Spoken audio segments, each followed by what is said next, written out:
le nom d'Harrison Ford restera toujours accolé à Indiana Jones. Pourtant, au départ, c'y un autre célèbre acteur qui était pressenti pour jouer le rôle de l'archéologue, jusqu'à ce qu'une histoire de contrat ne vienne tout perturber. Certains films sont comme du bon vin, ils se bonifient avec le temps. C'est le cas de la saga Star Wars, de James Bond, mais aussi du Parrain, et bien évidemment d'Indiana Jones.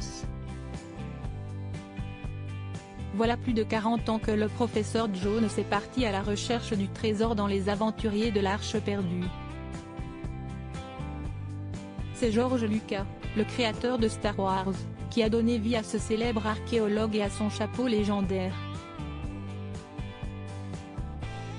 Et c'est à Harrison Ford que les rênes du personnage ont été confiées par le réalisateur, Steven Spielberg.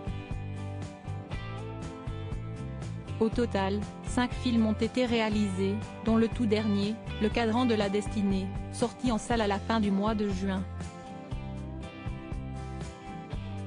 À 80 ans, le mari de Calista Flockhart n'a pas pu résister à l'envie de reprendre ce célèbre rôle. Je me suis dit que ce serait bien de voir un film dans lequel Indiana Jones arriverait au bout de son voyage. Ce scénario me donnait l'impression de pouvoir prolonger le personnage, a confié l'acteur auprès d'Empire. Dans ce 5e film, il a fallu utiliser des effets spéciaux pour rajeunir Harrison Ford, car l'histoire se déroule 40 ans en arrière. Mon espoir est que l'on regarde la scène et que l'on se dise « Oh mon Dieu, ils ont retrouvé des images tournées il y a 40 ans », s'est amusé le père de 4 enfants. George Lucas n'était pas convaincu par Harrison Ford d'ailleurs, cette 5e aventure d'Indiana Jones est la toute dernière pour lui. Il ne compte pas reprendre du service ensuite. Mais tout aurait pu être différent.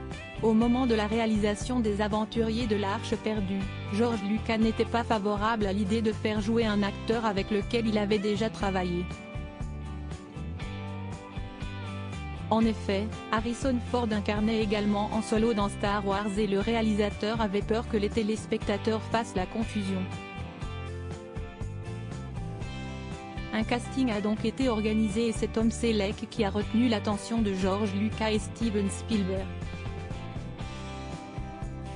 Sauf que l'homme à la célèbre moustache a dû se raviser, à cause du contrat qui le liait à la série Magnum. Finalement, Steven Spielberg a réussi à convaincre son confrère, et c'est ainsi que la légende d'Indiana Jones est née.